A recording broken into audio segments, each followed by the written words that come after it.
नमस्कार, मी डॉक्टर मनीष उदके, श्री गणेश बाल रुग्णालय दर्यापूर.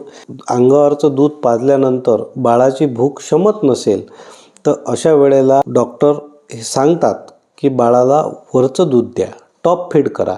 त्याचं कारण आहे की जर बाळाला योग्य प्रमाणात दूध मिळालं नाही, आईचं दूध मिळालं नाही की तर बाळाची शुगर लेवल डाऊन होऊन हायपोग्लायसेमिया होऊ शकतो आणि त्यामुळे बाळाला आजार म्हणजे झटके येणे वगैरे त्रास होऊ शकतो. त्या कारणाने अशा वेळेस आपल्याला काही काळ सुरुवातीचे 2 ते 3 दिवस फक्त टॉप फीडची मदत घ्यावी लागते.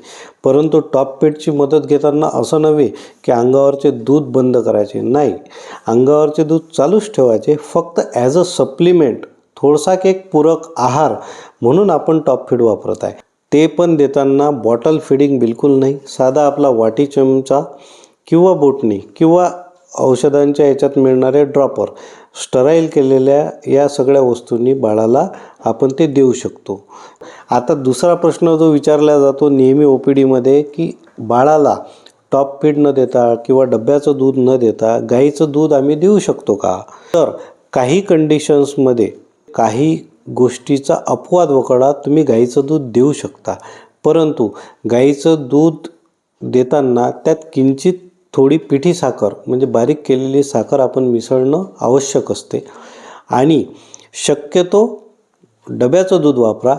फार काही जर अडचण येत असेल तर गाईचं दूध तुम्ही देऊ शकता, परंतु त्यामध्ये एक धोका उत्पन्नाची शक्यता असते. जसे की गाईचं दूध दिल्याने काही केसेसमध्ये किंवा बाळांमध्ये निओनॅटल कोलायटिस NEC हा आजार होण्याची शक्यता राहते.